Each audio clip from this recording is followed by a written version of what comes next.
Ce soir, nous parlons du bras de fer entre la France et les Comores au sujet de Mayotte. Quelle est la vérité? C'est la problématique ce soir. Vous l'avez d'ailleurs suivi sur plusieurs plateformes. On parle de cette île que la France revendique. En tout cas, il faut bien le dire, les Comores et la France veulent bien normaliser leurs relations. Mais cela ne sera possible qu'après avoir résolu le fameux contentieux historique lié à Mayotte. De quoi est-il question? Nos invités nous en diront. On en parlera, mais tout en précisant que Paris revendique l'île comorienne de Mayotte comme faisant partie de ses départements français d'outre-mer. Chose que refutent totalement tous les différents gouvernements successifs comoriens. 14 fois, l'ONU a reconnu Mayotte comme appartenant aux Comores, mais Paris ne l'entend pas de cette oreille.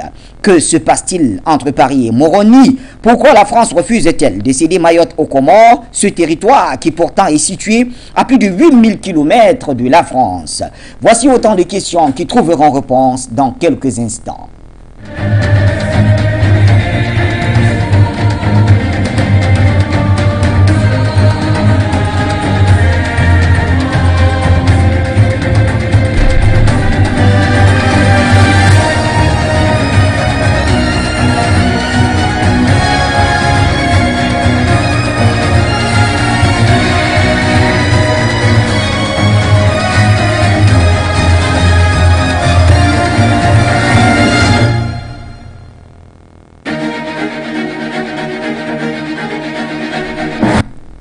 Bonsoir l'Afrique et bonsoir le monde. Bienvenue mesdames et messieurs à cette nouvelle édition du Point sur l'actualité. Vous êtes bien sur les antennes de Foyou Média Africa. Vous ne vous êtes pas trompé d'adresse puisque nombre d'entre vous nous suivent en radio. La radio elle est satellitaire mais aussi en fréquence de modulation 96.3 FM. Et naturellement Eutelsat et Amos accompagnent nos téléspectateurs, sans oublier les internautes sur Facebook et YouTube. Vous nous retrouverez. Donc on a même téléchargé l'application de Foyou Média Africa sur Play Store et tout cela nous honore. Merci donc de faire partie de cette réflexion autour du bras de fer franco-comorien au sujet de Mayotte. Quelle est la vérité? Quelle est la vérité que vous connaissez? Vous savez, c'est votre émission, vous avez le droit à la parole, vous nous appelez à tout moment, vous intervenez. Mais pour l'heure, je m'en vais vous introduire très rapidement le plateau. Il sera constitué donc de notre consultant permanent Jonathan Batenguene et bien sûr de Ali Saïd Hachimo qui représente le collectif de défense de l'intégrité et la souveraineté des Comores. Joe Batenguene, bonsoir, cher consultant permanent. Bonsoir Bachir Momaladan, bonsoir à tous les Africains, les panafricanistes qui nous regardent, bonsoir techniciens, la direction générale, personnel, les autorités, les forces de sécurité et de défense. Bien sûr, nous demandons que les enquêtes concernant la mort de votre collègue soient poussées à bout, que des interpellations aient lieu, que les personnes qui sont inquiétées, qui sont citées dans le cadre de l'audit concernant les fonds Covid, les fonds pour la CAN et lignes 65 et 94 soient très vite mis devant leurs responsabilités. Demandons aussi la libération inconditionnelle et sans délai de notre sœur Edith Puchéry-Balem, vaillante combattante des droits et des libertés en Côte d'Ivoire, ainsi que de tous les prisonniers politiques dans ce pays-là. Le dictateur despote sanguinaire d'Abidjan, Alassane Dramane Ouattara, ne commet que des forfaitures concernant la violation des droits de ces individus. Il faut que le peuple ivoirien adhère aux pétitions qui sont en cours. Il y a des pétitions, adhérez, faites libérer ces personnes. À eux, nous disons courage, courage, courage. Vous tous, vous serez bientôt libres, comme le continent, comme votre pays, l'Afrique, la Côte d'Ivoire. Bien sûr, bonsoir à M. Ali Saïd. Oui. C'est la première, nous l'accueillons, nous lui souhaitons surtout une bonne arrivée dans le média panafricaniste Foyou Média Africa. Et à tous les Comoriens qui sont certainement en train de nous regarder, nous leur disons merci, merci de votre attention.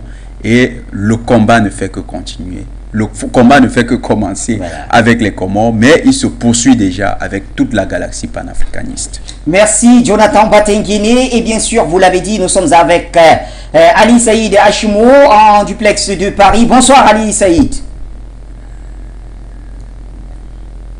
Le micro, je crois qu'il n'est pas activé. Essayez de vérifier le micro. Alors, signé, je n'ai pas le retour audio de Ali sur le plateau.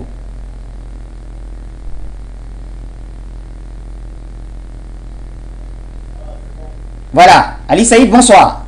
Bonsoir. Voilà, là c'est bon. On vous écoute très très bien. Merci de nous faire l'honneur de partager cette réflexion autour de votre pays, les Comores, qui font face à une sorte de dictat, en tout cas, je puis le dire ainsi, compte tenu de notre ligne éditoriale. Et je voudrais avec vous quand même que nous disions à nos téléspectateurs, qu'est-ce qui se passe réellement avec Mayotte? Pourquoi Paris tient absolument à conserver Mayotte? Dites-nous tout.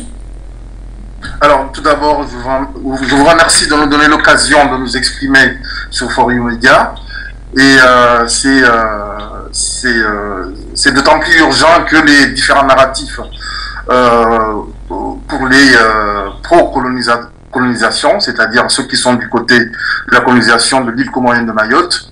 Et donc, je vous remercie de nous avoir accordé cette possibilité de nous exprimer enfin devant des millions de téléspectateurs panafricanistes. Voilà, ça c'est la première chose. Deuxième chose, on ne peut pas commencer à parler de Mayotte sans contextualiser de façon très précise. Alors nous sommes là, nous n'allons pas faire de l'histoire parce que nous ne sommes pas des historiens, mais nous sommes formés, auto-formés, nous avons fait des recherches dans le CEDISCOM et nous avons tous les éléments pour prouver que l'histoire de Mayotte et la France, des Comores et la France, c'est une histoire qui est jonchée de multitudes de ruses, de conflits, de mensonges et de contentieux depuis des années, depuis les indépendances jusqu'à maintenant. Et je peux vous prouver en 3 points.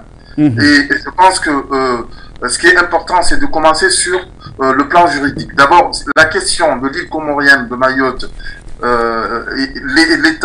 l'État comorien et l'État français, c'est une question juridique. C'est très important parce que le narratif qui est véhiculé pendant des années depuis l'indépendance jusqu'à maintenant, c'est le narratif qui consiste à dire que la population mahoraise, comme s'il y avait une population mahoraise séparée des autres, alors qu'il n'y a qu'un seul peuple comorien des 4 îles, a choisi de rester français, alors qu'on sait très bien dans quelles conditions ils ont été trompés, dans quelles conditions ils ont été malmenés, dans quelles conditions ils ont été poussés à voter pour le oui ou plutôt pour le non à l'indépendance. On reviendra là-dessus, mais je voudrais d'abord introduire donc mon propos sur 3 points essentiels. 3 points essentiels qui sont juridiques pour que nos téléspectateurs comprennent qu'il s'agit d'abord d'un contentieux juridique. Et je vais vous le prouver en 3 points. Tout d'abord, le premier point, c'est que la constitution comorienne stipule, depuis l'indépendance qui a eu lieu le 6 juillet 1975, stipule que les Comores sont indépendants et sont composés de 4 îles, d'accord, des îlots de Moélie, Maoré, Mayotte, Njoani en Jouan, Ngazidia, Grande Comore, des eaux archipéliques et de la mer territoriale telles qu'elles sont définies par la loi et les conventions internationales, ainsi que les lits de sous-sol respectifs. De l'espace aérien situé au-dessus des zones géographiques mentionnées aux alinéas précédents. Et ça, c'est la constitution comorienne qui le dit. Et ensuite, vous avez la résolution des Nations Unies, la résolution numéro 3291, qui dit, adoptée le 13 décembre 1974, réaffirmant l'unité et l'intégrité territoriale de l'archipel des Comores. D'accord? Donc, ça c'est une des résolutions, parce qu'il y a plusieurs résolutions qui démontrent cette intégrité territoriale vis-à-vis des Comores. Et ensuite, vous avez la résolution du 12 novembre 1975, qui est en fait la résolution qui va faire adhérer l'État comorien au sein des Nations Unies. Je vous précise que l'État comorien est indépendant et adhérent aux Nations Unies, c'est-à-dire c'était membre des Nations Unies. Donc, alors, le point numéro 3 donc, du document des Nations Unies dit que le 12 novembre 1975, l'Assemblée générale, sous la recommandation du Conseil de sécurité, a admis l'État des Comores à l'Organisation des Nations Unies par la résolution 3385 10-10-10, conformément à sa position antérieure. L'Assemblée générale, dans cette résolution, a réaffirmé l'intégrité territoriale, l'unité et l'indépendance politique de l'archipel des Comores. À cette fin, elle réaffirmait que les Comores étaient composées des îles d'Anjouan, de la Grande Comore, de Moélie et de Mayotte. Donc il n'y a pas de doute là-dessus. C'est une résolution des Nations Unies. Voilà. Alors, là, je viens de vous prouver que le contentieux, il est juridique et que l'occupation de Mayotte, c'est une occupation illégale. La France est à Mayotte de façon illégale depuis plus de 40 ans. Voilà, pour vous prouver. Donc ça fait déjà 2 points. Alors, le 3e point, c'est quoi? Vous allez vous étonner. Hein. Eh bien, figurez-vous que non seulement le droit international et la loi, la constitution comorienne, donc condamne cette occupation, même aussi la constitution française par l'article 3 de la constitution qui demande l'assentiment du peuple français dans son entier. C'est-à-dire que les habitants de Mayotte constituent-ils un peuple? Non, puisqu'ils font partie d'un peuple, du peuple comorien dans son ensemble. Donc, et en fait, concrètement, la population française dans son ensemble, je parle de la population française d'ici en France, Paris, etc. Je ne parle pas des Outre-mer, etc. Ça, c'est un autre débat encore. Hein. Je parle de la population française ici, qu'ils appellent la métropole, Paris et le reste. La population française doit être, selon la Constitution, l'article 3 de la Constitution française, doit être consultée lorsque la France souhaite étendre son territoire. Et cela n'a jamais été fait. Jamais. Donc, alors, pour finir, je voulais juste vous prouver que selon la Constitution comorienne, selon le droit international, sur plusieurs articles, plusieurs résolutions qui ont condamné la France, et selon la loi française, selon la Constitution française, l'État français est en fautif et dans une situation illégale sur le territoire comorien de Mayotte. Voilà, voilà les 3 points que je voulais préciser avant de commencer, de rentrer dans le vif du sujet et notamment expliquer le début de cette séparation qui a connu plusieurs étapes, puisque avant, la population comorienne pouvait circuler librement entre les îles, c'est-à-dire les Mahorais pouvaient très bien aller à la Grande Comore, partir de la Grande Comore, aller sur l'île d'Anjouan, partir de l'île d'Anjouan, aller à Moélie, et circuler librement depuis des siècles, hein, puisque ce sont des îles qui ont été découvertes par les Arabes au Xe siècle après Jésus-Christ. Donc les colons, les Français sont arrivés au XIXe siècle. Bon, on verra un petit peu d'histoire un peu plus tard, mais c'était juste pour vous dire que cette histoire, il faut qu'elle soit très claire. Alors le sujet du débat aujourd'hui, mon cher Bassir, c'est la vérité. La vérité, elle est là, elle est juridique, elle est prouvée. Vous pouvez aller faire des recherches. Vous regardez la Constitution française, qu'est-ce qu'elle dit? Pour étendre son territoire, qu'est-ce qu'elle doit faire? Vous regardez la Constitution comorienne, qu'est-ce qu'elle dit? Et vous regardez le droit international. Je m'arrête là pour l'instant, et après on rentrera dans d'autres points qui expliquent où en est-on, quand est-ce qu'a véritablement commencé ou à se détériorer les relations entre la France et les Comores, notamment essentiellement au début de la séparation juridique, c'est-à-dire en 1994, où la France a émis un visa interdisant les Comoriens d'aller à Mayotte. Alors justement, on y reste un tout petit peu sur cet aspect, puisque vous l'avez démontré sur le plan juridique, tout est dit, comme on dit, la messe est dite en tout cas, que ce soit du point de vue de la Constitution des Comores ou alors au niveau des Nations Unies, à travers cette résolution 3291 qui reconnaît Mayotte comme faisant partie des Comores. Mais pourquoi la France se comporte-t-elle en hors la loi? D'où est-ce que vient ce problème? En fait, c'est des questions politiques. D'accord. C'est des questions politiques. Au départ, je ne rentrerai pas dans le fond de l'histoire parce que les historiens, certains disent que c'est parce que la capitale au départ des Comores était donc à Mayotte, donc c'est au moment où la capitale a été transférée à Moroni et que la France a commencé à séparer politiquement, à travailler plutôt à installer le séparatisme entre les Comoriens des autres îles et Mayotte, et que les choses se sont envenimées par le transfert de la capitale vers... mais moi je dirais, et ça va beaucoup plus loin, c'est bien pensé que de toute façon, moi, c'est mon humble avis et par rapport aux recherches que nous avons fait, c'est-à-dire que à un moment donné, pendant les vagues d'indépendance qui ont eu lieu sur le continent africain, donc les Comores, en tout cas les autorités comoriennes de l'époque, qui étaient de toute façon sous l'autorité française, hein, puisqu'on parlait d'autonomie en ce moment-là des îles, mais les Comores, et dans l'ensemble des 4 îles, étaient sous l'autorité de la France. C'était encore une colonie française. Donc, lorsque les autorités de l'époque ont décidé de réclamer, de demander l'indépendance, et que la France ne l'a pas souhaité, cela s'est fait de façon unilatérale, mais la France ne l'avait pas accepté en fait. Il n'a pas émis son veto, mais ne l'avait pas accepté. Et pour vous raconter une petite histoire, j'ai reçu un document tout récent d'un ami, justement militant, qui montrait qu'au moment où justement la discussion se faisait sur l'adhésion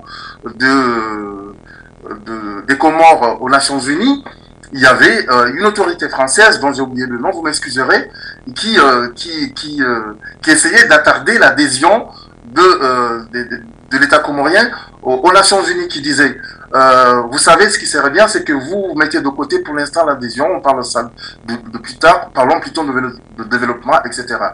Et comme les autorités comoriennes de l'époque, en tout cas ceux qui œuvraient pour l'indépendance, pour Total, hein, à ce moment-là, ils avaient compris la ruse, ils avaient compris que si ils écoutaient ce que disaient les autorités françaises à l'époque, jamais ils pourraient obtenir l'indépendance, jamais ils pourraient faire partie des concerts des nations en étant admis aux Nations Unies. Donc c'était juste une petite histoire, c'est-à-dire, pour résumer, la France n'a jamais accepté, n'a jamais avalé l'indépendance unilatérale qui a été proclamée le 6 juillet 1975 dans la Chambre des députés par le président Ahmed Abdallah de l'époque.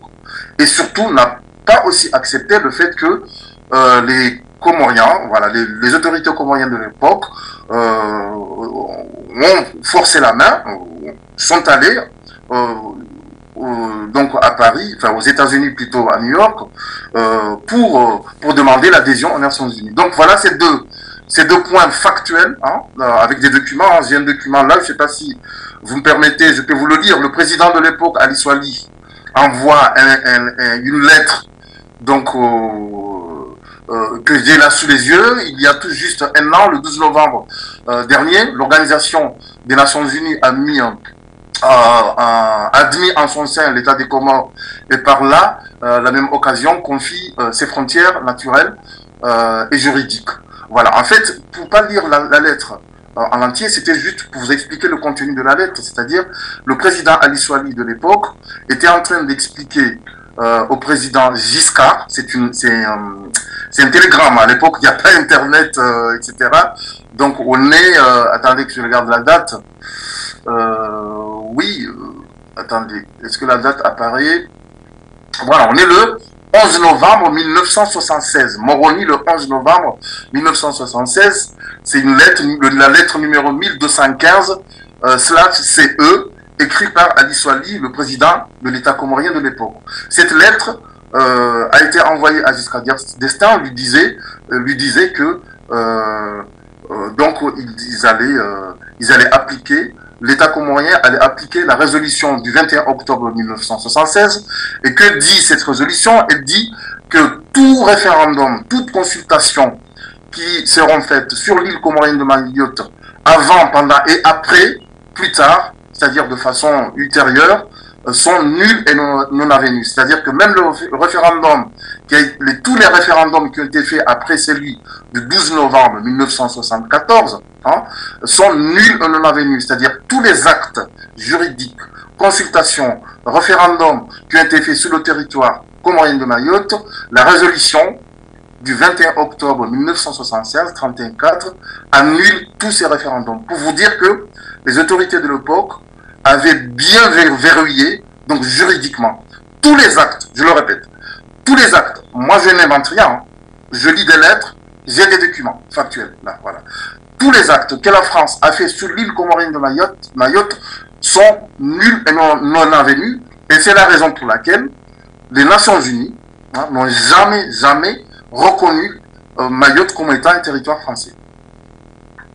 Pour ces éclaircissements qui nous permettent, pourquoi pas, de nous retourner vers le consultant permanent, Jonathan Batenguini, après avoir écouté Ali Saïd, en tout cas, qui a pu démontrer quand même que juridiquement, tout est fait et tout est dit pour que Mayotte soit reconnue comme faisant partie des 4 îles qui forment les Comores. Et de l'autre côté, il nous a quand même soufflé que c'est peut-être pour des raisons politiques que Paris ne veut toujours pas lâcher.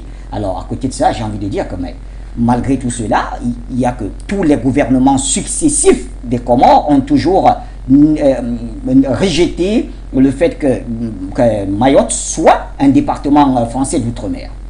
Ce n'est pas Ali Saïd qui le dit. Oui. C'est l'histoire qui le dit. La France va avoir un pied dans l'océan Indien. Il faut rentrer aux sources de l'histoire coloniale de la France. Oui. La France, pour son projet en Afrique, veut relier le Cap au Caire et Djibouti à Dakar. Oui. Quand vous regardez en longitude de Cap au Caire, ça fait toute la longueur de l'Afrique. Et quand vous allez de Dakar à Djibouti, vous êtes sur toute la largeur de l'Afrique. C'est-à-dire que c'est respectivement du sud au nord, c'est-à-dire le Cap, le point le plus au sud, au Caire, le point le plus au nord. Et partant de l'ouest vers l'est, c'est-à-dire de Dakar vers Djibouti. La France a ce projet. D'ailleurs, nous avons toujours expliqué que dans la formulation de ce projet, il y avait une façon d'occuper l'espace. Et cette façon d'occuper l'espace a créé parfois des rivalités entre les puissances, les différents empires coloniaux. Vous allez remarquer, par exemple, l'incident de Fashoda entre Marchand et Kitchener au niveau du Soudan. C'est-à-dire les Français sortant de ce qu'ils appelaient le Soudan français, mais aujourd'hui qui est reconnu comme étant le Mali, le Niger, le Burkina Faso, sortant de cette zone, ils vont relier la zone du Soudan anglais, qui est l'actuel Soudan, et l'ancien Sud-Soudan. Ils vont se croiser à une zone, dans une localité Fashoda, et là-bas il va avoir un incident. Mais Lord Kitchener a plus d'éléments. Et les Français ne seront que 300. Donc, ils seront avec ce faible effectif, ils ne pourront pas tenir tête. Et puis, Marchand va menacer que l'Empire français va avoir des mesures de rétorsion contre l'Empire britannique. Et ça va créer un incident qui, finalement, sera résolu, comme on sait historiquement. La France, dans ce projet de relier dans le Cap au Caire, avait décidé d'occuper la partie méridionale de l'Afrique et en partant de l'île, des îles méridionales, donc vous avez parmi les îles méridionales Madagascar, les Comores, la Réunion, donc un ensemble d'îles. Et c'est des îles qui sont dans l'océan Indien. C'était dans la construction de l'Empire français. Il faut noter que l'Empire colonial français a permis à la France d'être aujourd'hui le deuxième réservoir au monde, la deuxième plus grande superficie maritime au monde. Mais allez voir comment cette superficie maritime a été constituée. Pour une grande partie, c'est les possessions françaises de l'Empire colonial français. C'est même une honte pour la France de répéter cette expression Empire colonial français. C'est une honte que de vouloir hériter de cet empire pour un pays qui se veut être une république, qui dit avoir rompu avec les vieilles méthodes, des méthodes qu'elle dit dépassées, qui appartiennent à un autre siècle. En fait, la géopolitique de Mayotte répond essentiellement à cette configuration que l'Empire colonial français avait. C'est-à-dire qu'il fallait avoir un pied dans l'océan Indien et il fallait avoir légitimement ce pied dans l'océan Indien. C'est pourquoi d'ailleurs, ils ont manœuvré pour acquérir par le biais de la corruption et par la création de crises artificielles à Mayotte, le territoire. Et qu'ils ont sédimenté cela, c'était en 1845 qu'ils ont commencé cette action. Et ça s'est sédimenté en 1975. Pourquoi? Parce qu'en 1975, tout à l'heure, notre frère Ali Saïd a très bien expliqué. Il y a eu un référendum. Oui, entre 74 et 76, il y a eu plusieurs référendums quand même. Les Occidentaux qui aiment se présenter comme étant les garants de la démocratie mondiale, les garants, les hommes de la transparence. Non seulement au Cameroun, ils ont fait la même chose, mais aussi au Togo et puis à Mayotte. Il faut que l'opinion panafricaniste prenne ces exemples pour comprendre que l'Occident ne parle de démocratie que lorsqu'il s'agit de défendre ses intérêts vitaux. C'est-à-dire que lorsque ce concept leur permet d'assujettir un territoire, de pouvoir y piller les ressources, ils utilisent cela comme étant un fonds de commerce, un argument de propagande conquérante. En fait, quand vous prenez 1961, le référendum au Cameroun, le référendum n'avait pas pour objectif la réunification du Cameroun, Northern et Southern avec le Cameroun.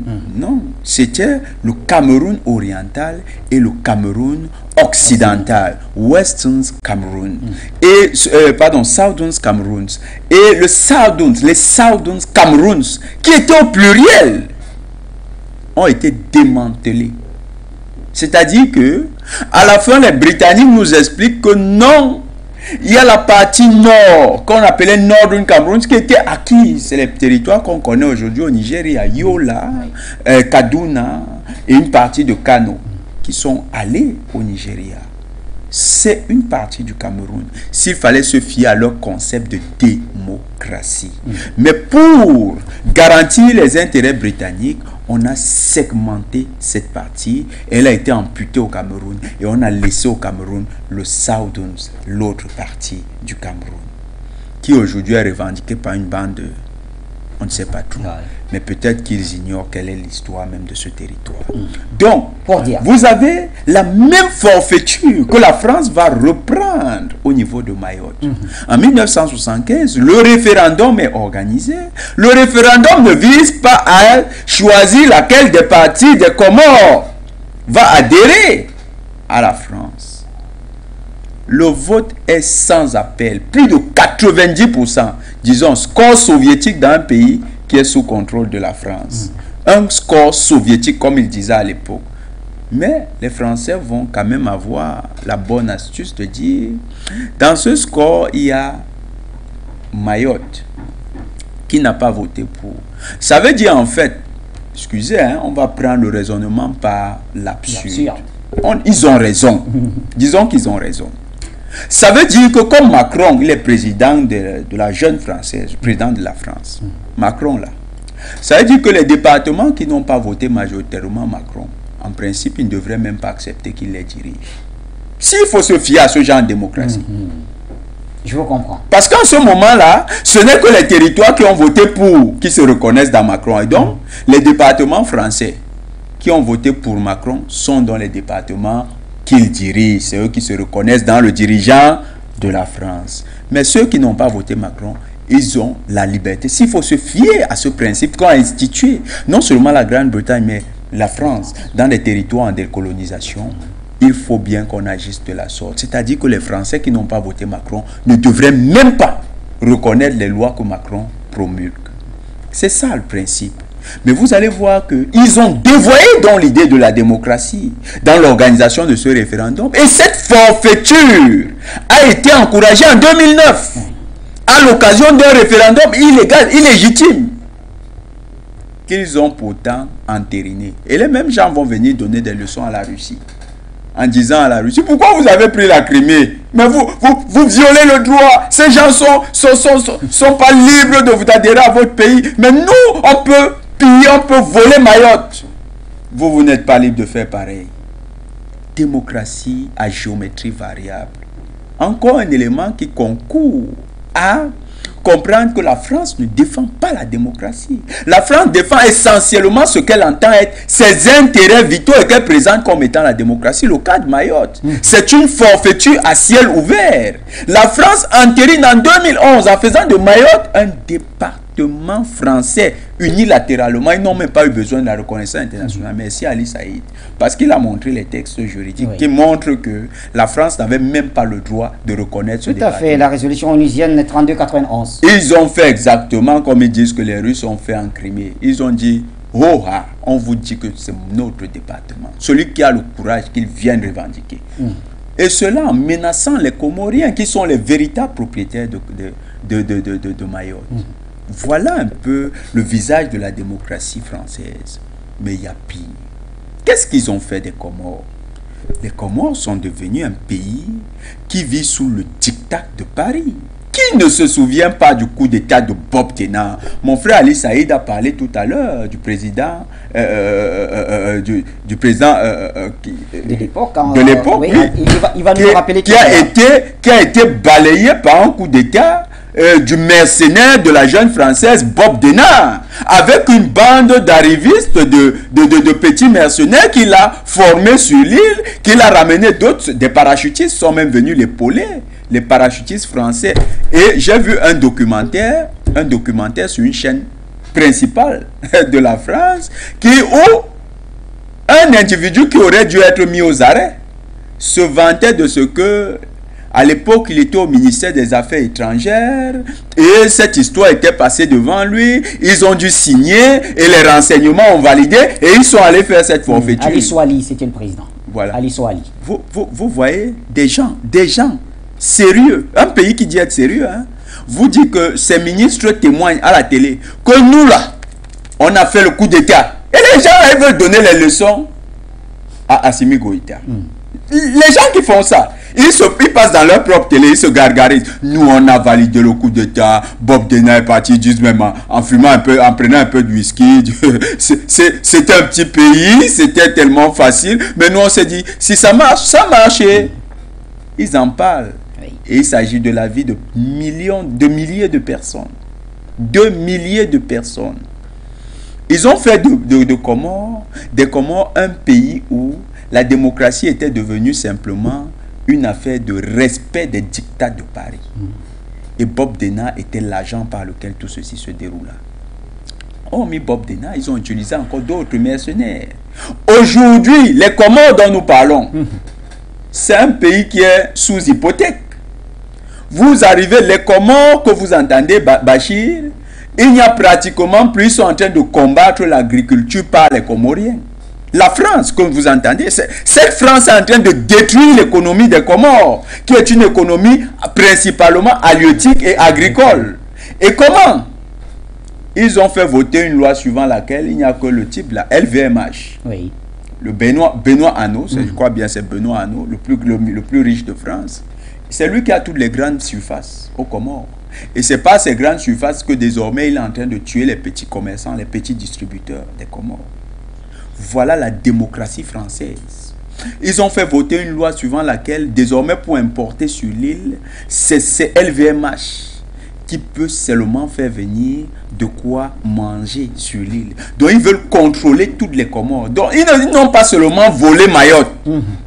Leur objectif, c'est également de piller les Comores, d'appauvrir les Comores, de déstabiliser les Comores, si bien que les Comoriens eux-mêmes, à un moment, vont simplement juger utile de se convertir à la nationalité française. Ils sont dans une action de colonisation à ciel ouvert.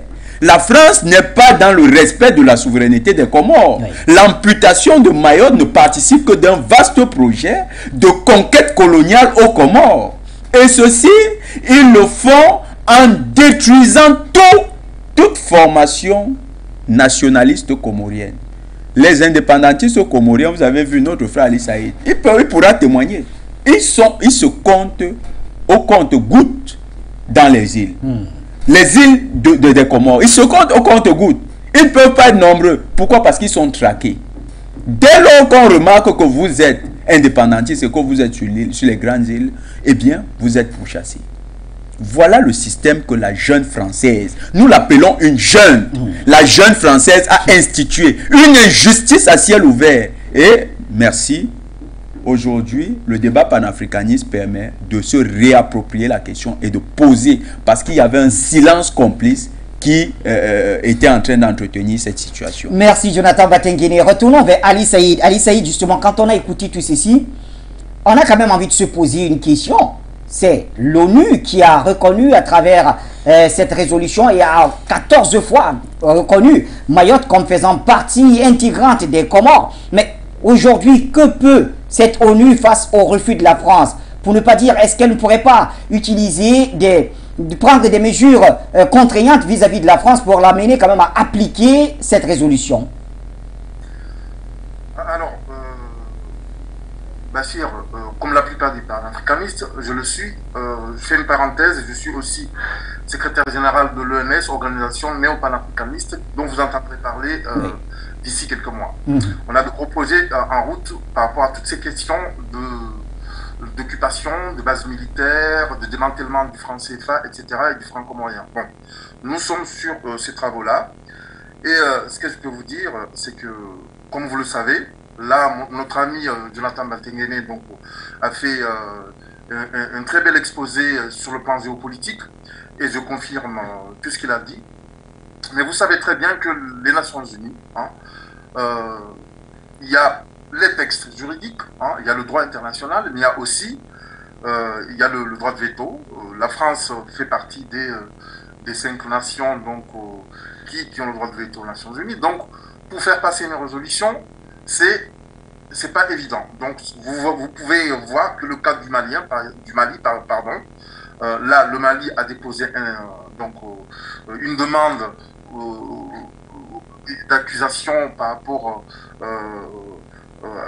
au largage d'armes, etc., sur le territoire malien, et dont les responsabilités ont été bien démontrées et prouvées. En tout cas, les autorités maliennes ont les preuves et accusent la France d'utiliser le terrorisme donc, sur son territoire. Vous voyez bien que ça coince à ce niveau-là. Le Conseil de sécurité ne parvient pas à voter une résolution, ou du moins déjà à convoquer une réunion, parce que c'est ce que les autorités maliennes souhaitent. Donc, pour répondre à la question, Bachir, le problème, il est là. C'est qu'on a une France colonialiste qui ne veut pas quitter donc, les Comores.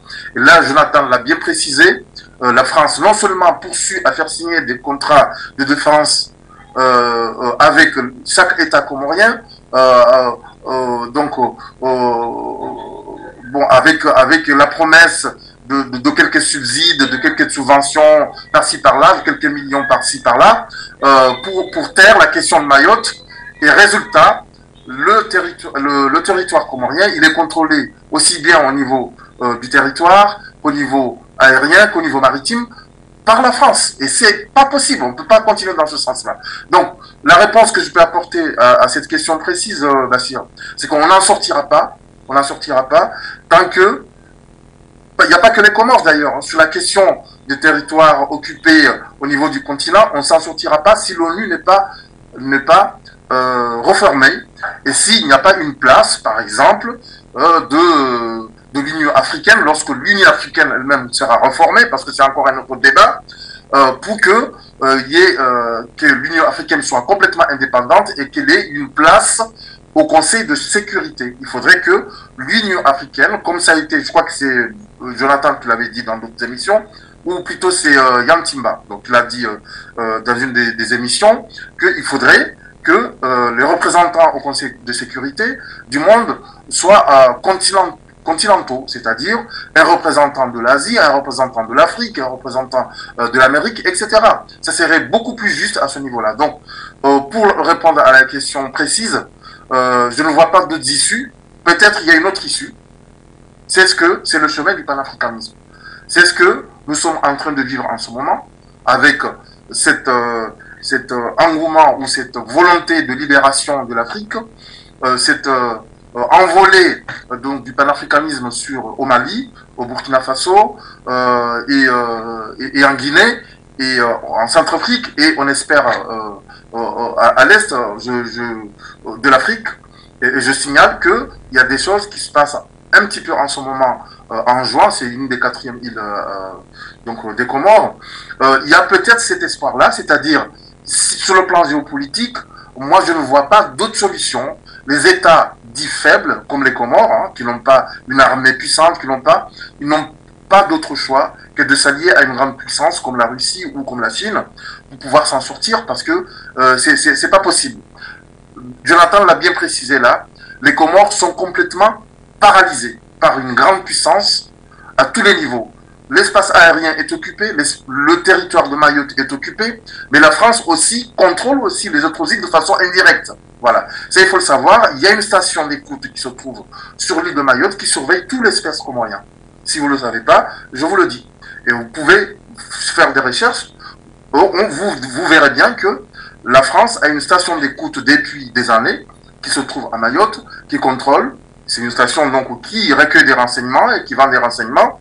Et au même titre donc où la France s'enrichit aussi à travers non seulement la zone maritime de l'océan Indien qui appartient, la zone exclusive économique comorienne donc de l'océan Indien, de la partie comorienne, mais s'enrichit aussi au niveau de l'espace aérien comorien. Voilà. Donc je m'arrête là, mais je pense que j'ai dû apporter une réponse assez...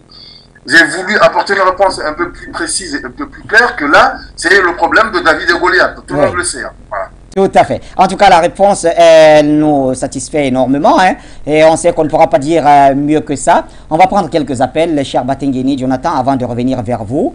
Il y a notre ami Sidi qui nous appelle depuis le Bénin, comme toujours. Bonsoir, Sidi. Bonsoir, Bachir Ladan, the best among the best journalists in the world. Merci. Bonsoir à notre consultant permanent et posé, M. Jonathan Batengene Le Roc. Et bonsoir à Ali Saïd Hashimo, le chargé de la communication de ces discours Comores. Bachir Ladan, aujourd'hui, permettez-moi d'être un peu long car l'histoire est très douloureuse. La Mayotte d'origine bantou, peuple africain, jusqu'au XIIIe siècle. La situation est créée en 1975 par la France. Et c'est de façon illégale que la France a commencé ça. En droit international, Mayotte est un territoire comorien, mais sous occupation française, au XXIe siècle. Un pays de droits de l'homme. Un pays qu'on appelle donneuse de leçons. Bachi. La stratégie de diviser pour rien pratiquée dans les années 60 avant l'indépendance à travers le transfert de la capitale de l'archipel de Mayotte vers Moroni dans l'île la plus éloignée. Parallèlement, depuis la cellule africaine de l'Élysée, Jacques Foucault plaçait M. Ahmed Abdallah, sa créature, à la tête des Comores. Celui-ci s'est évertué à brimer les Mahorais, leur faisant craindre l'administration comorienne. Fatigués et craignant pour leur vie, les leaders mahorais expliquaient sans détour aucun, en 1975, combien le régime d'Abdallah les effrayait et en quoi cela déterminera leur position contre l'indépendance. Voilà là où qu'on appelle le problème à débuter. En bon pyromane, comme s'il n'était même pas informé, en bon pyromane pompier, la France s'est présentée comme seul protecteur possible contre Abdallah. La déstabilisation des Comores a creusé un fossé économique entre Mayotte et ses soins séparés à jamais. Revenons maintenant sur l'objectif réel pour lequel la France joue à ce jeu. Comme la France n'a pas d'amis, mais plutôt des intérêts, parlons géopolitique internationale. Le malheur des Comores est d'être situé en un lieu hautement stratégique. Non seulement les 2 tiers des tankers pétroliers du moins provenant du Moyen-Orient circulent dans les eaux du canal de Mozambique, mais le positionnement de l'archipel permet à son pays de tutelle d'avoir une prise sur tout le l'ouest de l'océan Indien. Et rappelez-vous, en pleine guerre froide, la France a tenu à garder, lors de la décolonisation des Comores en 1975, un bout de cet archipel qu'est la Mayotte, avec le projet dit implanter quoi? Une base militaire navale dotée, dotée d'un port en eau profonde. Ce qui naturellement a échoué. Mais ça sera compensé par l'implantation d'une station d'écoute du réseau satellitaire français d'espionnage des communications, mise en service en 2000. Aussi, est-il nécessaire, Bachi, de nous rappeler que à partir de cette île-là, tous les trafics ont lieu, à savoir le trafic de drogue, le trafic de stupéfiants, le trafic d'organes humains et surtout le trafic d'armes aux terroristes. Donc, pour Bachir, la France n'a aucun intérêt à ce qu'il y ait la paix à ce niveau, car le business... Maintenant, la France ne comprend aucun langage Bachir. C'est le langage de la réciprocité, la violence, œil pour œil, dent pour dent. C'est ça que la France comprend, Bachir. On ne veut pas... J'ai entendu parler de ce machin de l'ONU. Aucun problème ne se résoudra à l'ONU. Il faut qu'on s'arme, et il faut que les Comoriens s'arment, et qu'on appelle une guerre contre la France avant que la France ne quitte. C'est la seule et unique solution. Tout ce qui reste là, ce ne sont que des verbiages de Fouad Bachir. Donc, excusez-moi d'être un peu long, mais vraiment, Bachir, c'était qu'on appelle ma contribution par rapport à ce sujet. Merci beaucoup et que Dieu bénisse notre chaîne et que Dieu vous bénisse. Assalamu alaikum Bachir. Merci mon cher Sidi depuis le Bénin, en tout cas très riche, hein, un bon travail de recherche qui nous renseigne davantage sur cette crise, va-t-on dire, entre la France et les Comores au sujet de Mayotte. Jonathan Batengini, pourquoi l'UA ne se saisit pas de cette affaire, puisqu'il s'agit quand même d'un pays africain? Excusez, je vais répondre comme De Gaulle et comme le président Bandakani. Oui. L'UA, c'est un machin financé par l'Union européenne. Comment vous voulez que l'UA se dresse contre son bailleur de fonds? La France fait partie des bailleurs de fonds de l'UA. Oui.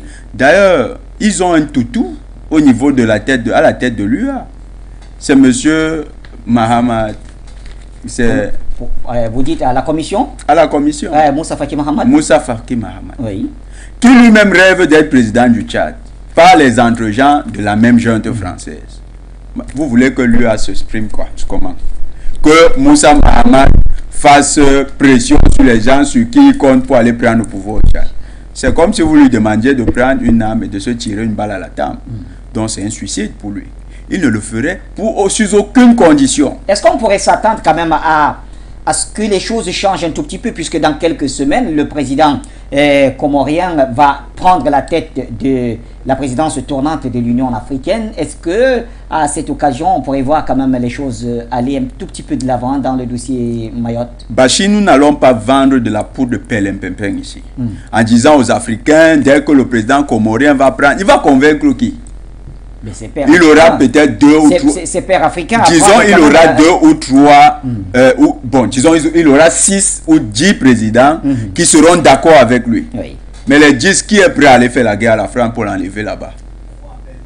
La France, pour enlever la France des Comores, Bachir, nous le répétons encore, nous ferons cette guerre. La France doit être préparée. Les Comoriens, nos frères, doivent le savoir. Oui. Nous ferons cette guerre, elle sera nécessaire.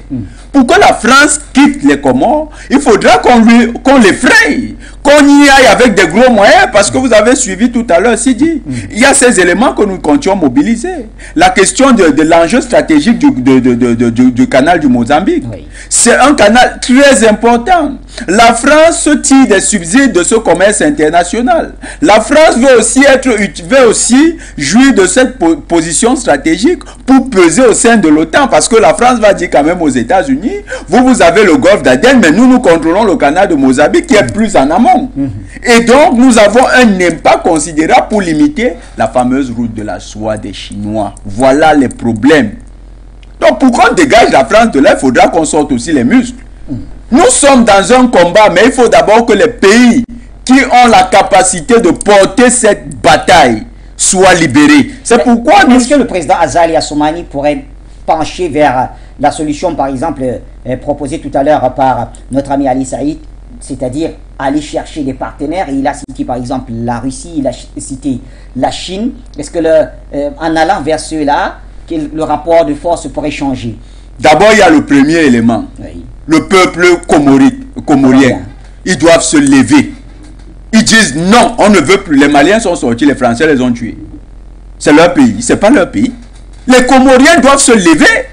Comme nous parlons, dès demain, ils sortent même dans les rues là. Ils disent, nous, on ne veut plus de la France. Ça doit être clair. Les boutiques de Bernard-Arnault, là. Ils disent, on ne veut plus. Nous, on veut les petits commerces. On va vendre dans les petits commerces. On va aller acheter là-bas.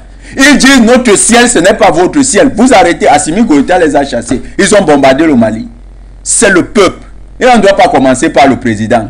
Il n'y a pas un sacrifié qu'on doit placer. On dit, c'est par lui que tout doit commencer. C'est comme ça qu'on a tué les Sankara. Parce qu'on avait tout mis sur eux.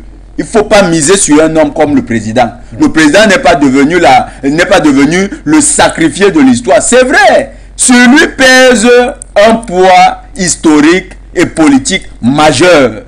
C'est-à-dire qu'il devra porter les aspirations de ce peuple. Mais il faut que ce peuple s'exprime. Les Ali Saïd, tous les grands leaders panafricanistes, c'est le moment de mobiliser, de se lever comme un homme. Oui, il y aura la répression de la jeune française. Parce que c'est une jeune. N'ayez pas peur de le dire, c'est une jeune. Bachir, ils ont des moyens au Comores. Moi, j'ai discuté avec quelques Comoriens. Et j'ai compris qu'est-ce qu'ils vivent au Comores. Il y a une répression au Comores qui n'a pas de nom. Mais si c'était en Russie, on devait nous dire, oh, c'est les habitudes des soviétiques. À l'époque, déjà, avec Gorbatchev, avec Staline, oui, avec leur langage un peu doré et puis mielleux, ils devaient nous faire comprendre que ça, c'est les Russes qui sont les plus barbares de la planète, en oubliant que les Français, c'est les champions d'utilisation d'armes de destruction massive contre les peuples africains. Le napalm au Cameroun. Oui. Le napalm, c'est une arme pour réprimer une manifestation. Le napalm, c'est la matraque. Le napalm, c'est un bouclier anti-émeute. Mais ils versaient le napalm sur les manifestants camerounais. Oui. Ils ont brûlé tout un quartier ici à Douala, le quartier Congo. Ils ont brûlé, tout le quartier brûlé. C'était que si tu sors du quartier, on te rejette dans le feu. C'est les Français qui ont fait ça. Mais les Français, là, ils donnent des leçons. Non, le peuple des Comores, le temps est venu. Hein. Les Français, on leur a donné un choix. Soit ils ferment leur base. Eux-mêmes se lèvent, ils rentrent en France. Ils organisent une cérémonie avec beaucoup de you-you, des guirlandes sur les rues. Ils accueillent leurs soldats libérateurs en grande pompe. Soit leurs soldats seront ridiculisés sur le continent africain. Ils seront chassés vertement par les Africains. Parce qu'au Comores, là, ça c'est un pays où les Africains iront défendre la souveraineté des Comores. La France ne peut pas coloniser et brimer un peuple comme ils sont en train de brimer les Comoriens. Merci Jonathan Batengene. Redonnons la parole à nos téléspectateurs. Ce sera l'avant-dernière ligne droite de l'émission. Mohamed nous appelle de Londres. Ensuite, ce sera Jean Sakponou et nous refermerons par Gallo Seli selon donc, les appels qui sont mis en attente en ce moment. Mohamed de Londres, bonsoir. Bonsoir Bachir, bonsoir, comment ça va? Ça va. Comment allez-vous? Alhamdulillah, ça va. Bonsoir Jonathan Batengene, bonsoir mon frère du Comores. Et je partage parfaitement et profondément sa douleur. Et sa douleur, c'est la douleur du peuple africain. Du peuple africain qui est en train de se réveiller.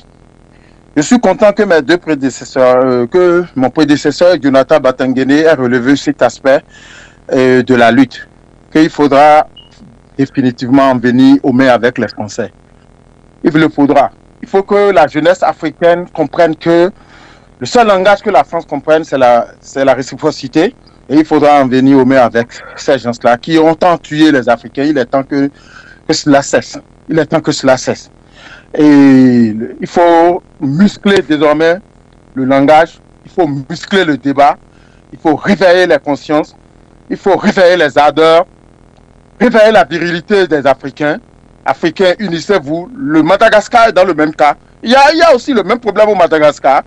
Et je reconnais que les États-Unis... Il y a le même problème à San Diego. Hein, le même problème à San Diego. Les États-Unis ont acheté l'île de San Diego aux Britanniques, alors que l'île n'a jamais appartenu aux Britanniques. Il y a ce problème-là que ces impérialistes-là font un peu partout au monde. Et les États-Unis ont construit une base militaire là, à San Diego. Je viens de voir le documentaire il y a de cela 10 jours. C'est un ami guyanais avec qui je travaille qui m'a soufflé le documentaire et j'ai regardé. Donc, il va falloir que la jeunesse africaine se fasse à l'idée qu'ils soient prêts à se sacrifier pour le bonheur du futur. Parce que, regardez-nous aujourd'hui, Bachir, franchement, nous sommes une génération sacrifiée. Parce que nos défensiers n'ont pas musclé la lutte. Nos défensiers, à un moment donné, ont baissé les bras. C'est pourquoi nous sommes revenus dans cette situation. Et c'est ça mon message à la jeunesse africaine. Réveillons-nous, pour paraphraser Karl Marx, prolétaires africains, unissons-nous, réveillons-nous pour défendre ce qui est à nous. Et défendre ce qui est à nous n'est pas de compter sur les lois internationales, les résolutions internationales de l'ONU, de la fumisterie occidentale. Non, non, non, non, non. La loi a besoin de la force pour s'appliquer. Donc il va falloir que nous nous réveillions, que nous aidions la loi avec la force. Il est temps. Merci Bachir. Bonne continuation de l'émission. Merci. For You Media, another view of the world. Merci à vous, cher Mohamed, depuis Londres. Donnons la parole à Jean Sakponou. Il se trouve aux États-Unis d'Amérique. Jean, bonsoir. Bonjour Bachir, bonjour Batangene, bonjour notre frère comorien, bonjour aux techniciens, bonjour à Sidi du Bénin. Et Sidi du Bénin, donc comme tu comprends exactement, tout ça problème aujourd'hui, dit à Patrick Talon de retourner les chars qu'il a pris à la France. Ne vous laissez pas corrompre. Dites à Patrick Talon de retourner les chars français à la France. On ne veut pas cette déchet-là sur le continent. Maintenant, aux Congolais, aux Soudanais, qui attendent l'arrivée du pape, ou bien qui sont dans l'ambiance, montrez vos tristesses et pleurez devant cet homme qui se dit homme de Dieu. Prenez et pleurez devant lui que vous êtes tués par la communauté internationale, par les impérialistes qui ne font que vous tuer. Le Soudan divisé, RDC pillé, pleurez devant le pape pour qu'il, dans leur club, pour qu'ils leur disent cessez de faire ça. Voilà, la conscience doit être touchée. Ne riez pas devant le pape, pleurez devant lui, montrez votre tristesse. C'est ça aussi la foi, c'est la vérité. La vérité, voilà, en ce Dieu d'amour et de justice. Et c'est lui qui travaille pour l'Africain aujourd'hui. Sinon, ce qui se passe dans... Jonathan l'a dit, là a fait un peu d'historique sur le plan. C'est vrai, nous avons tout là sur le continent africain. L'heure est venue, Bachir. Il n'y a pas... le cas, ou bien la voiture dans laquelle nous sommes, le bateau n'a plus de rétroviseur. L'Afrique doit avancer. Nous disons la chose. Et ça vient déjà. Et je suis tellement en joie quand j'entends les gens parler de ça. Vraiment, c'est l'éveil total. Avancer jusqu'à ce que nous arrivions à un jugement des impérialistes sur le continent africain. Nous allons le faire. Ce n'est pas un acte humain. C'est un acte divin. C'est que celui qui fait le mal, chaque fois le mal, un jour viendra, il va rendre gorge. Il sera jugé. C'est ce que nous tendons vers. Parce que c'est une injustice. Ce n'est pas possible. Mais c'est eux qui se disent civilisateurs. Et voilà les actes ignobles, inhumains qu'ils posent sur le continent depuis longtemps. Mais ils n'arrivent pas à prendre conscience. Ils mentent, c'est des gros menteurs. Courage à vous, population africaine. Nous allons, quand l'Afrique sera libérée, les Noirs américains seront aussi libérés. C'est ce que nos frères et sœurs, nous essayons de faire leur comprendre. Quand l'Afrique n'est pas libérée, ils ne seront pas libérés ici. C'est quand l'Afrique sera libérée, respectée, que la race noire sur toute la terre sera respectée. Voilà, Bachir, voilà notre goal. Voilà notre objectif plutôt. C'est ça. Et nous allons y arriver. Du courage à vous. C'est une lutte divine. Merci. Nous sommes en guerre. Merci à vous également. On va finir avec la victoire africaine. Merci, et la victoire de l'humanité. Cher Jean Sakponou depuis les États-Unis d'Amérique. Au téléphone, nous prenons Gallo Seli. Bonsoir, Gallo Seli. Bonsoir, monsieur Ladan. Bonsoir à vos invités, bonsoir à tous les téléspectateurs de For You et à tous ceux qui appellent pour soutenir le débat. Monsieur Ladan, ce serait envoyer les Comoriens au casse-croûte si on se permettait de croire que les petits Comores là portaient à eux seuls la lutte de tout un continent. Et si j'ai appelé ce soir, c'est parce que je veux encore lancer une fois de plus un appel au président africain francophone de profiter de cette quadrature du cercle que nous avons avec le soutien de la Russie et de la Chine et même de l'Inde pour sortir du franc CFA. Je m'explique. Monsieur Ladan, vous avez vu dernièrement les États-Unis repartir en courant de l'Afghanistan. C'est difficile de se projeter sur un autre pays sans avoir des ressources énormes. Et si aujourd'hui, la France a pu se maintenir, je vous dis, c'est le seul pays qui est dans les Caraïbes, qui a des territoires dans le Pacifique, dans l'Atlantique, dans l'océan Indien, c'est le seul pays au monde. Or, la France a pu maintenir cette prédominance depuis des dizaines d'années parce qu'elle détient l'économie de 15 pays du monde à cause du franc CFA. Si nous voulons combattre contre un géant, nous devons prendre des dispositions pour enlever à ce géant surtout ses armes les plus puissantes. L'arme la plus puissante qui permet à la France de se projeter comme ça sur tous les océans, c'est les ressources captées de nos 15 pays au du franc CFA. Donc si nous sortons du franc CFA, je vous le garantis, je vous dis, la France va se désengager de ces pays-là, même les Guadeloupéens, les Martiniquais, tout vont retrouver leur indépendance. Parce qu'aucun pays ne peut à une telle distance soutenir ce genre de situation. Donc je le dis encore, c'est un crime. Si Poutine part du pouvoir en Russie sans que nous ayons réussi à sortir du franc CFA, parce qu'on n'est pas sûr que celui qui va remplacer Poutine dans 10 ans, 15 ans, 20 ans, qu'il ait les mêmes capacités à nous soutenir dans ce combat-là. C'est pour ça que je dis, en 1 an, 2 ans, je pose la question à M. Baté-Guéné, pourquoi en 1 an, 2 ans, les pays francophones ne peuvent pas sortir du franc CFA? Merci de m'avoir écouté. Il y avait également, cher Gallo Célie, on va prendre un dernier appelant donc, qui était mis en attente lui également. Allô, bonsoir.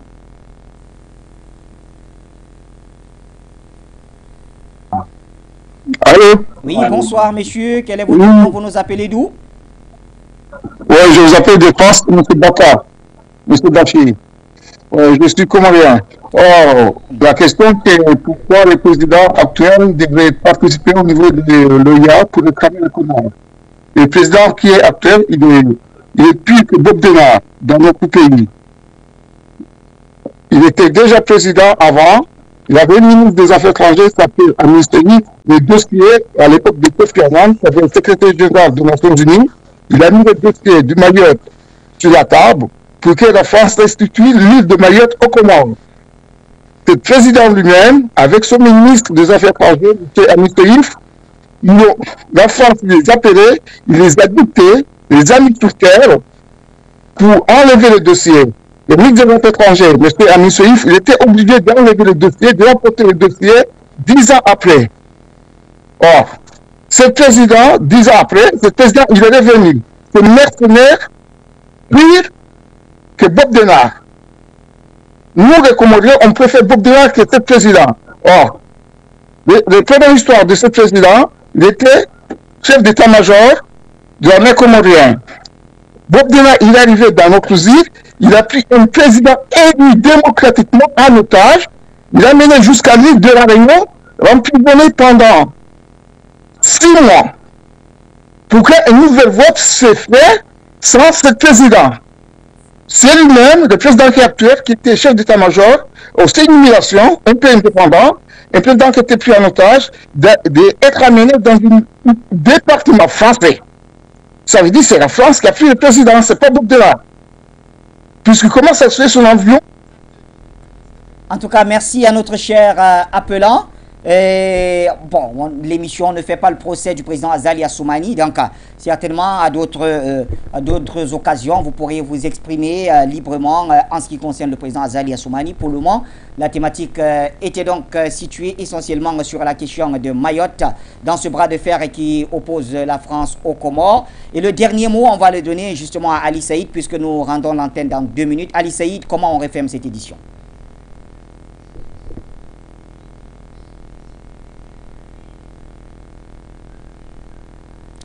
Ali Saïd.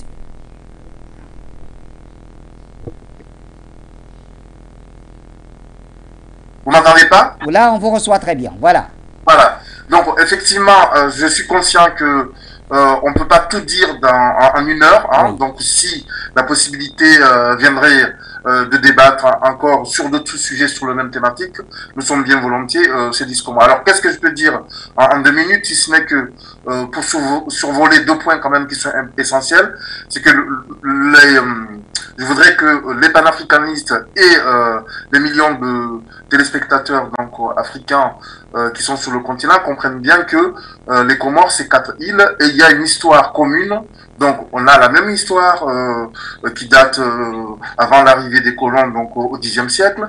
On a la même religion, hein, on parle la même langue qui s'appelle le comorien ou le sycomorien, langue comorien. Donc, lorsqu'on part d'Anjouan, on va à Mayotte, on se comprend. Lorsqu'on part de Mayotte, on va à la Grande Comore, on se comprend. On a la même langue, on a la même histoire, on a la même culture, d'accord? Et on a des familles de part et d'autre. Donc, il n'y a aucune contestation à ce niveau-là. Donc, il faut que les choses soient claires. Lorsque la France essaie de véhiculer un narratif de Mayotte et les Comores, je rappelle que il faut absolument, j'invite à nos amis panafricanistes de ne jamais utiliser le terme Mayotte et Comores parce que ça n'existe pas. C'est un narratif qui est imposé. Sur le plan sémantique, c'est très important. Alors, il y a des îles qui s'appellent l'archipel des Comores. Point. Il n'y a pas Mayotte ici et les Comores de l'autre. Comme si Mayotte était à des milliers de kilomètres. Donc ça, c'est un narratif parmi lesquels les pro-français et la France a imposé et absolument pour que les journalistes, les médias puissent faire croire que Mayotte est à des milliers de kilomètres des autres îles alors que c'est à peine à 70 kilomètres. Pour vous dire que c'est une unité. Alors l'autre aspect aussi qu'on n'a pas pu développer, après je m'arrêterai, c'est l'aspect humain. Effectivement, après la mise en place du visa Balladur en 94-95, il y a un drame donc qui est installé dans ce bras de mer, c'est-à-dire comme la population comorienne pouvait circuler librement avant la mise en place de ce visa, hein, qui a été mis en place par le gouvernement Balladur 94-95, eh bien, les Comoriens, quand ils voulaient se rendre à Mayotte, comme ça l'a toujours été dans leurs habitudes, ben, ils étaient arrêtés. Ils sont arrêtés par la police, par la PAF, par la douane française. Parfois, les Kwassa sont chavirés, hein, volontiers par la police française. Tout ce que je dis là, c'est factuel, vous pouvez trouver des traces. Hein. Donc je n'invente rien, il y a des documents, on n'a pas eu le temps de développer. Hein. J'ai tout là sous les yeux. Donc, c'est l'aspect qu'on n'a pas pu aborder qui a divisé et qui a quand même fait tuer à peu près entre 10 000 et 25 000 morts dans le bras de mer entre Anjouan et Mayotte parce que la France a installé une séparation politique entre Mayotte et les autres îles comoriennes et parce que la France a ingéré des milliers et des millions d'euros à Mayotte pour justement installer un déséquilibre économique justement pour que la séparation soit vraiment flagrante de façon à ce que économiquement qu'il y ait un déséquilibre entre Mayotte et les autres îles. Résultat, ceux qui sont sur l'autre partie, donc voyant, bon, on va dire les choses comme ça, les autres se développer un petit peu, hein, bien qu'ils soient quand même dans la pauvreté. Je rappelle que les Mahorais eux-mêmes sont spoliés. Hein. Ils ont entendu le RSA, ils ont entendu les allocations familiales, ils ont entendu donc un nivelage, si vous voulez, un équilibre des aides sociales entre la métropole et, comme ils appellent, et Mayotte qu'ils n'ont jamais obtenu. Ils ont attendu l'aéroport, l'agrandissement de l'aéroport, ils n'ont jamais obtenu. La France leur a menti de A à Z jusqu'à maintenant, depuis que ils ont fait ce pseudo-départementalisation qui n'a jamais été reconnue par aucune organisation internationale. Donc, voilà, c'est juste que cet aspect-là, on l'a pas abordé, mais sachez que il y a des morts, hein, il y a des morts et sous la responsabilité de la politique française aux Comores. Voilà. Pour avoir participé à cette très belle thématique, on y reviendra, rassurez-vous. Jonathan Batengeni en 30 secondes. Oui, Jacques Foucault avait dit il faut obtenir pour les Comores et pour les Mayotte une certaine indépendance dans les Comores. Oui. 1976. Oui. C'était dans le journal Le Monde. À sa suite, deux artisans de la partition des Comores avec la sécession de Mayotte, Michel Debré, Pierre Mesmer, Quand je dis Pierre Mesmer, tous les Camerounais vont encore se sursauter et disent, mais le même qui nous a partitionné au Cameroun, c'est le même Pierre Mesmer. L'homme de la répression sanglante dans le sud Cameroun et dans tout le Cameroun. Parce que quand ils disent sud Cameroun, ils veulent donner l'impression qu'il n'y avait qu'une partie, tout le Cameroun. Eh bien, ces gens étaient les artisans de cette sécession. C'est ces gens qui ont manipulé Cheikh Mohamed, celui qui dirigeait l'île à cette époque, dans ce qu'ils ont appelé la répression, qui faisait peur à ce qu'on appelait les Mahorais. C'est faux. C'était la France qui réprimait. La France a joué exactement le rôle de pompier pyromane. La France a construit cette sécession. La France l'a maturée et la France l'a actée. Le vol de Mayotte participe d'une géopolitique de la France pour être présente dans les îles, dans l'océan Indien. Oui, Indien. Ils sont là-bas jusqu'à la Réunion. Il faut regarder bien les territoires de la Réunion, de Mayotte et tout ça. Vous allez vous rendre compte d'une chose, c'est l'Afrique. La France doit être d'accord sur un fait. Notre révolte, notre révolution panafricaniste ne s'arrêtera pas sur le continent. Nous irons récupérer les îles de l'océan Indien qui reviennent à l'Afrique, où les Africains doivent vivre en bonne intelligence dans leur continent. Ce n'est pas des territoires français. La France doit commencer à réfléchir à ce qu'elle sera dans les 20 prochaines années. Elle restera un pays continental aux frontières de la Méditerranée en Europe. Merci Jonathan Batengene. Eh bien, vous l'avez dit, ces îles, elles sont nombreuses. Au-delà de la question de Mayotte qui l'oppose aux Comores, il y a aussi les îles éparses avec Madagascar, entre autres. Merci à vous. Et Ali Saïd Hachimo, qu'on retrouvera certainement dans les prochaines éditions. Merci à tous ceux qui nous ont appelés et ceux qui ont participé dans la préparation et la production de cette autre édition du Point sur l'actualité. Je vous donne rendez-vous demain à la même heure pour le même programme, Inch'Allah.